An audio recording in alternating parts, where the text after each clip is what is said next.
Bismillahirrahmanirrahim. Assalamualaikum warahmatullahi wabarakatuh. Teman-teman semua, selamat datang kembali bersama saya Ahmad Sofyan Hadi dalam program 30 Hari Terapi. Kali ini teman-teman semua, kita akan membahas tentang 3 bahasa pikiran. Jadi 3 bahasa pikiran itu ada 3 bagian dan ini adalah video bagian pertama. Materi ini sekaligus juga menunggu Anda menyelesaikan analisa tanda tangan. Jadi Anda bisa menghubungi mentor untuk analisa tanda tangan ya. Nah, teman-teman semua ingat jangan membandingkan pencapaian diri sendiri dengan orang lain dan pastikan Anda mengikuti program ini secara berurut. Oke, teman-teman semua kita langsung kepada materinya ya.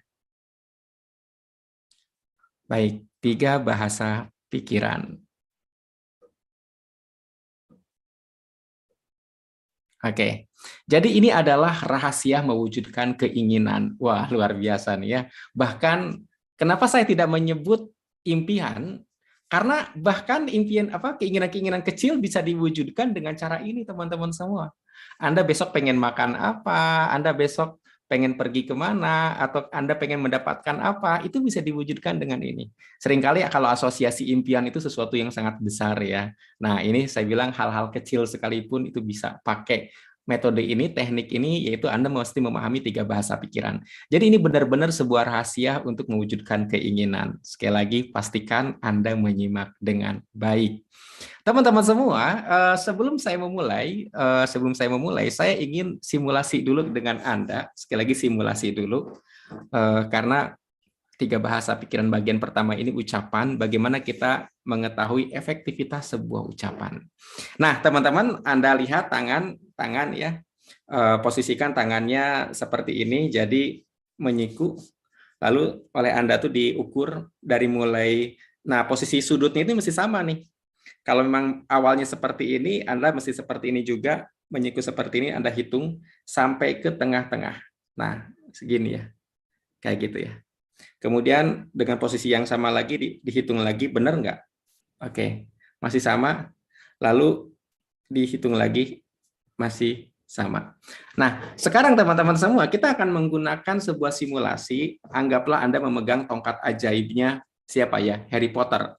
Ambil tongkat ajaib Harry Potter, liatin tangan eh, kiri Anda, lalu katakan tangan panjang, tangan panjang, tangan panjang, tangan panjang, tangan panjang. Ucapkan 1000 kali lagi sambil Anda mendengarkan suara saya. Anda terus mengatakan tangan panjang, tangan panjang, tangan panjang, tangan panjang, tangan panjang. Izinkan tangan untuk memanjang. Anda mendengar suara Anda sendiri tangan panjang atau suara saya tangan panjang, dan telinga melanjutkan ke otak, otak memerintahkan kepada seluruh sel, seluruh tubuh Anda, terutama di tangan ini untuk menjadi panjang. Dan setelah itu Anda ukur kembali.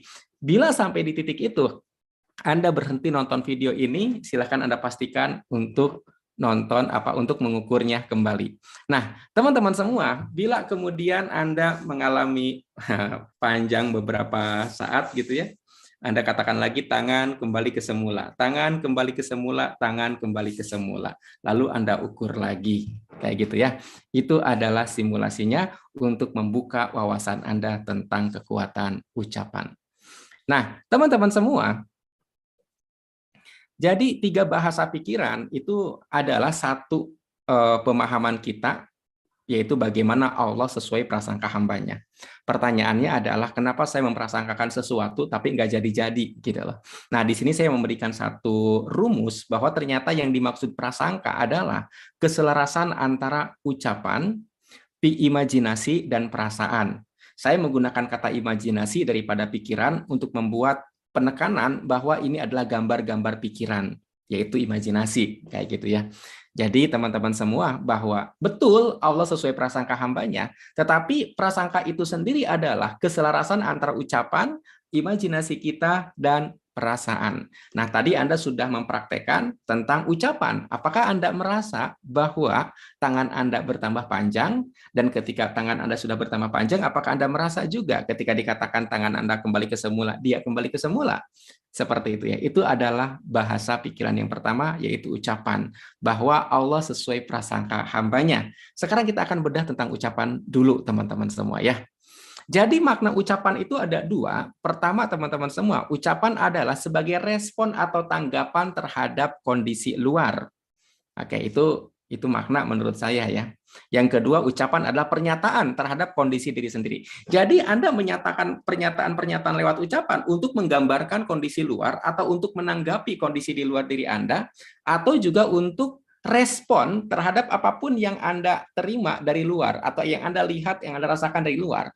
Tetapi juga ucapan bisa untuk pernyataan terhadap kondisi diri sendiri, apa yang Anda rasakan, apa yang Anda alami di dalam diri sendiri. Itu juga ucapan.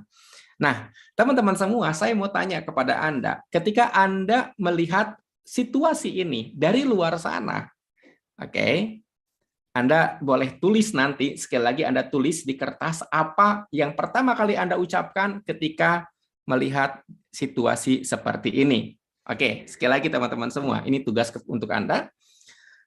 Sebutkan atau ucapkan atau tulis apa yang Anda ucapkan ketika pertama kali melihat gambar ini. Apapun yang Anda ucapkan, Anda tulis, tidak usah diedit, tidak usah disensor, tidak usah diperbaiki. Apa yang Anda ucapkan ketika melihat gambar-gambar ini. Kenapa Anda mesti menulis, teman-teman semua? Ada pembelajaran selanjutnya yang akan membuka pikiran Anda. Oke, sekali lagi tulis ya. Lalu selanjutnya teman-teman semua, apa yang Anda ucapkan ketika Anda melihat gambar ini atau Anda mengalami ini? Oke, sekali lagi apa yang Anda ucapkan ketika Anda melihat ini atau mengalami ini, dan itu mewakili diri Anda sendiri, yaitu, nah, apa yang Anda ucapkan pertama kali, saudara-saudara, silahkan ditulis di kertas apa yang Anda ucapkan. Oke, sekali lagi jangan diedit, jangan diperbaiki ya. Jangan disensor. Apapun yang Anda ucapkan pertama kali tulis. Nah, teman-teman semua, pada kenyataannya ucapan-ucapan adalah sekumpulan energi yang menjalar ke masa depan. Kenapa? Karena ucapan adalah suara. Oke, dan kita tahu suara itu ada vibrasinya, ada getarannya. Kenapa Anda bisa mendengarkan suara saya? Karena ada getaran dari handphone atau komputer Anda ke udara atau bahkan melalui kabel-kabel listrik gitu ya, kabelnya menjadi sinyal listrik, kemudian ada getaran-getaran. Makanya headset itu bisa bergetar karena memang suara adalah udara yang bergetar, teman-teman semua. Dan ketika masuk ke telinga Anda itu berubah menjadi sinyal listrik, teman-teman semua. Jadi suara itu menjalar. Menjalar kemana? Menjalar ke masa depan. Tergantung konten yang diucapkan. Apakah konten ucapannya itu membuat Anda merasa dicintai, merasa berharga, ataukah konten ucapannya membuat Anda merasa tidak berharga, merasa bingung, merasa tidak layak? Jadi sekali lagi, ucapan pada kenyataannya adalah suara yang menjalar ke masa depan, berubah wujud menjadi realitas sejenis. Oke, lanjut. Nah, teman-teman semua, ada satu kondisi orang bercerita. Satu kondisi orang bercerita. Pada cerita pertama, jadi ada dua orang gitu ya, sedang bercakap-cakap, seseorang mengatakan, aku kemarin ditagih pas lagi belum ada uang. Lucu deh, yang nagihnya marah-marah. Oke, itu adalah kondisi pertama. Itu sebuah ucapan. Sekarang kondisi kedua, teman-teman semua. Orang yang sama mengatakan, aku sedih banget dimarahin yang nagih. Asli kayak nggak punya harga diri banget. Duh, hidup kayak gini banget ya. Oke, ucapan yang kedua. Anda bisa merasakan mana yang kemudian memberikan vibrasi positif dan vibrasi negatif. Oke, di antara dua ucapan ini, mana yang memberikan vibrasi positif atau vibrasi negatif? Anda bisa membedakannya sendiri. Nah, teman-teman semua termasuk kemudian ketika ada seorang ayah mendapati anaknya, sebutlah anaknya itu memecahkan vas bunga, ya vas lah atau guci ya. Di beberapa rumah saya pernah lihat ada guci-guci yang sangat bagus ya, katanya impor dari Cina. Nah, kemudian biasanya disimpan di pojok-pojok ruangan atau di pinggir-pinggir dinding biasanya ya. Guci-guci itu bagus-bagus. Nah, ada dua anak bermain katakanlah di dalam rumah, lalu dia memecahkan tidak sengaja guci itu. Maka si ayah bisa saja punya perkataan seperti ini. Mainnya jangan di dalam rumah dong, tuh kan guci papa pecah, kayak gitu ya, sambil marahin dengan nada tinggi. Atau si bapak bisa juga mengatakan, duh anak papa yang ganteng dan cantik, mainnya lain kali hati-hati ya sayang. Kayak gitu. Anda bisa merasakan betapa energinya berbeda. Benar ya, dari ucapan-ucapan ini. Padahal sama-sama menggambarkan situasi yang sama, tapi bisa jadi ucapannya berbeda, teman-teman semua ya. Dan Anda jadi sadar betapa energinya berbeda. Anda rasain sendiri saja, ucapkan ke dalam hati Anda. Oke, lanjut. Nah, teman-teman semua, kembali ke gambar yang tadi yang pernah Anda lihat. Kalau seandainya ada orang yang mengatakan begini, ini contoh aja ya, ini mohon maaf. Misal nih ya, anjrit si cowok titik-titik banget. Mau-maunya sama cewek yang titik-titik dan titik-titik. Ceweknya lagi dasar titik-titik. Nah, kurang lebih kayak gitu. Jadi pertama kali ngelihat kayak gitulah ungkapannya. Atau kemudian teman-teman semua, ketika seseorang melihat situasi ini dalam kehidupan nyata, dia kemudian, ya Allah, ampuni dosa mereka, berilah mereka hidayahmu, dan jauhkan hamba dari hubungan yang menyengsarakan. Jauhkan hamba dari hubungan yang menyengsarakan. Oke, pahami. Anda bisa ngerasa, teman-teman semua, mana yang menjadi energi baik. Oke, atau kembali lagi ke gambar yang sebelumnya juga, dompet kosong. Ada dua pilihan untuk menggunakan kata-kata, teman-teman semua. Pertama adalah, duh, duit sudah habis lagi, mana belum ada sabun dan minyak goreng, harga pada naik pula. Oke, itu perkataan pertama. Yang kedua adalah, alhamdulillah uangnya sudah terpakai, bermanfaat sekali. Terima kasih ya Allah sudah mempercayakan hamba untuk mengelola uangnya. Alhamdulillah. Karena ketika uang Anda kosong, artinya habis. Itu bukan dompet baru yang Anda beli lalu dibuka kosong. Bukan. Itu adalah dompet yang pernah terisi uang. Setuju ya? Kalau sudah pernah terisi uang, berarti ada uang yang pernah masuk dan Anda gunakan. Anda gunakan artinya apa? Anda konsumsi, atau dalam bahasa kasarnya Anda makan. Maka ketika Anda melihat uangnya sudah habis, dompetnya sudah kosong, alhamdulillah ya Allah, uangnya sudah terpakai, bermanfaat sekali. Terima kasih ya Allah sudah mempercayakan hamba mengelola uangnya, alhamdulillah. Kayak gitu ya. Anda bisa merasakan, teman-teman semua, energinya. Nah, jadi teman-teman semua, ucapan tidak sadar sebenarnya perintah kepikiran. Ini yang membuat Anda mesti berhati-hati dalam berucap. Sekali lagi, ucapan adalah perintah kepikiran. Ketika kemudian ucapan kita diisi dengan keluhan-keluhan, maka Anda memerintahkan kepada pikiran untuk menjadi sesuai dengan isi keluhan-keluhan itu. Tetapi kalau seandainya Anda berucap dengan penuh rasa syukur atau rasa syukur yang Anda ungkapkan, yang Anda ucapkan, maka otomatis pikiran Anda juga diperintah untuk menjadi seperti yang disyukuri tadi. Jadi sekali lagi, ucapan adalah perintah kepikiran. Maka ketika seseorang memaki orang lain, pada hakikatnya itu adalah perintah kepada pikirannya sendiri. Pun ketika seseorang mendoakan orang lain, itu hakikatnya adalah dia memerintahkan kepada dirinya sendiri. Jadi sekali lagi, ucapan adalah perintah kepikiran, apapun kontennya kepada siapapun untuk ditujukan. Oke. Yang kedua, teman-teman semua, tanpa disadari ucapan adalah lemparan energi. Ingat, Anda sudah menonton materi tentang lemparan energi, di mana ucapan salah satu energi. Ketika dia dilemparkan ke masa depan dan kita berjalan ke arahnya, maka kita akan menemui energi kita lagi dalam wujud yang berbeda. Maka kalau Anda perhatikan, orang yang sering marah dengan kata-kata kasarnya, hidupnya juga Anda perhatikan, penyebab marahnya itu tidak berakhir. Ada lagi, ada lagi. Benar nggak?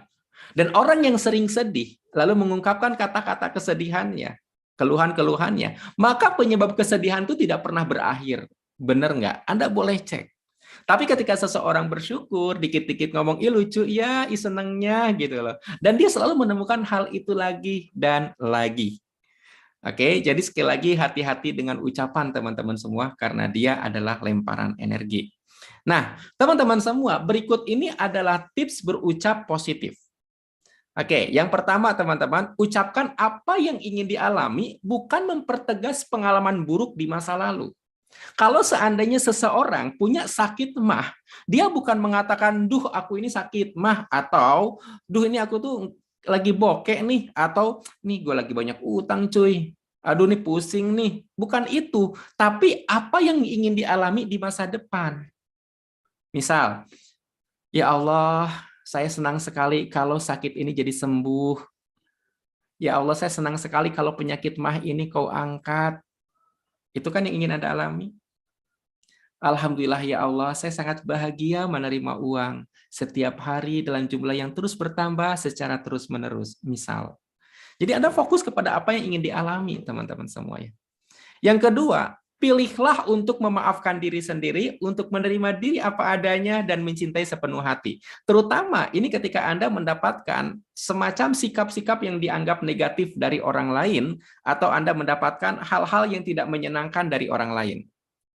Oke, nanti saya kasih contoh ya ininya. Tapi poinnya apa? Apapun yang Anda alami dari orang lain yang tidak menyenangkan, Anda pilih untuk memaafkan diri sendiri, menerima diri apa adanya, dan mencintai sepenuh hati. Nah, selanjutnya adalah teman-teman semua, doakan orang lain dengan tulus. Siapa orang lain yang dimaksud? Adalah orang yang Anda anggap menyakiti. Jadi bukan sekedar memaafkan orang lain, tapi sudah masuk ke level yang lebih tinggi, bahkan Anda mendoakan orang lain. Jadi kepada orang-orang yang Anda anggap sudah menzolimi Anda, doakan. Sebab apa? Doa itu hakikatnya untuk diri Anda sendiri. Dan yang terakhir, teman-teman semua, suka tidak suka, banyak zikir mengingat Allah. Nah, saya sudah pernah praktek untuk banyak zikir ini, teman-teman semua. Ketika dia menjadi repetisi kita, menjadi hal yang sering kita lakukan, maka dia menjadi program dalam pikiran kita. Saya mengetesnya begini. Pada satu masa, saya pernah kejedot daun pintu kaki kiri saya, terutama jari-jari kaki ya, kejedot daun pintu. Pertama kali, ya saya tahu lah ya, anjrit, mohon maaf ya, anjrit, gitu kan. Kayak gitu, saya ngomong gitu kan. Nah, lalu saya dalam satu masa saya zikir banyak banget, macam-macam lah ya, subhanallah walhamdulillah, macam-macam lah. Ketika saya mengalami kejadian serupa, lidah saya, mulut saya otomatis mengucapkan innalillahi astagfirullahalazim. Saya tuh nyadar gitu, astagfirullahalazim, kok berubah gini ya, kok beda gini ya gitu kan. Jadi ternyata zikir yang kita lakukan itu dampaknya apa? Ketika kita mengalami pukulan pertama, hal yang tidak menyenangkan, atau hal-hal yang sangat menggugah emosi, maka pernyataan pertama yang keluar tuh itu nggak bisa disetting, teman-teman semua. Ngomong-ngomong, saya jadi kebayang ya orang yang nauzubillah ya teman-teman semua yang kena sakaratul maut ya, itu kan posisi lebih sakit daripada sekedar kejedot daun pintu. Maka kata-kata apa yang keluar itu sesuai dengan kebiasaan ucapannya. Ya itu intermezzo aja, tapi ini penting, ini benar teman-teman semua. Ada orang yang ketika sakaratul maut dia malah mengucapkan bola ya, bola. Pertandingan bola. Tapi ada juga orang yang dengan mudahnya mengucapkan zikir. Jadi kita nggak bisa tuh misalkan sedang nanti mah aku mau ngucapin ini, nggak bisa gitu. Ini mesti dibiasain. Makanya saya rekomendasikan Anda untuk berzikir ya. Berzikir itu apa sih? Mengingat Tuhan, memuji Tuhan. Oke, gunakan kata-kata yang sesuai dengan agama Anda ya. Nah, kembali ke ini teman-teman semua. Pilihlah untuk memaafkan diri sendiri, menerima diri apa adanya, dan mencintai sepenuh hati. Oke, teman-teman semua. Ketika Anda merasa dituduh, ketika Anda merasa dimarahi, ketika Anda merasa mendapat perlakuan yang tidak menyenangkan dari orang lain, setelah Anda mendoakan orang lain, maka katakan kepada diri sendiri. Oke, katakan kepada diri sendiri. Saya tahu, saya pernah kalah, pernah gagal, pernah melakukan hal memalukan, pernah menorehkan aib untuk keluarga. Tapi saya memilih memaafkan diri sendiri. Menerima diri apa adanya. Saya memilih mencintai diri saya seutuhnya. Terima kasih Ahmad Sofyan Hadi. Kamu sudah menemaniku sejauh ini. Menghibur saat sedih, menguatkan saat lemah, mengingatkan saat khilaf, membersamai saat sepi sendiri, dan memilih terus berjalan saat orang mencampakkan. Terima kasih Ahmad Sofyan Hadi. Saya memilih memaafkan diri sendiri, menerima apa adanya, dan mencintai dengan setulus hati. Saya memilih menjadi diri sendiri yang bahagia sekarang dan selamanya. Jadi teman-teman semua, mungkin kalimat ini panjang. Kalau Anda sedang bersedih ketika membaca kalimat ini, artinya memang ada persamaan dengan konten kalimat ini. Anda akhiri dengan astagfirullahalazim, astagfirullahalazim, atau aku mengasihimu, aku menyesal, maafkan aku, terima kasih. Berulang-ulang sampai lega. Kalimat ini panjang, betul. Tetapi kalau Anda sudah terbiasa, nanti lama-lama ketika Anda mengalami kejadian tidak menyenangkan, yang kemudian kadang kita suka memvonis diri sendiri itu menjadi berubah. Saya mencintai diri saya, ya Allah. Saya memilih memaafkan diri saya, ya Allah. Saya menerima diri saya sepenuhnya, seutuhnya. Kayak gitu teman-teman semua. Jadi itu otomatis. Nah, sekarang bangun kesadaran ini dulu supaya meresap ke pikiran. Anda baca teman-teman semua, Anda boleh screenshot lalu baca. Kalau Anda menangis, ucapkan Ho'oponopono atau istighfar sampai Anda merasa lega. Sampai kemudian ketika membaca ini Anda merasa normal, ucapkan berulang-ulang, saya mencintai diri saya sepenuhnya. Oke, supaya itu menjadi program kepada diri Anda. Nah, teman-teman semua, ini adalah materi 3 bahasa pikiran yang pertama, yaitu ucapan. Jadi poinnya adalah hati-hati Anda berucap. Sekali lagi, hati-hati Anda berucap. Pada kenyataannya, ucapan-ucapan Anda akan memprogram pikiran Anda sendiri dan akan menjadi lemparan energi ke masa depan. Ketika Anda tanpa Anda kehendaki merasa dizolimi orang, lalu Anda marah-marah, maka sebenarnya konten marah-marah itu untuk diri sendiri. Apapun yang Anda ucapkan ke orang lain, hakikatnya untuk diri sendiri. Pun ketika Anda mendapatkan kezoliman dari orang, lalu Anda mendoakan orang, sesungguhnya doa itu juga untuk diri sendiri. Anda akan mendapatkan sesuai dengan doa-doa Anda itu. Sekali lagi, itu menjadi program kepikiran dan selalu menjadi lemparan energi. Teman-teman semua, pastikan nanti Anda menonton sambungan selanjutnya atau bagian selanjutnya. Dari saya cukup sekian. Terima kasih. Assalamualaikum warahmatullahi wabarakatuh.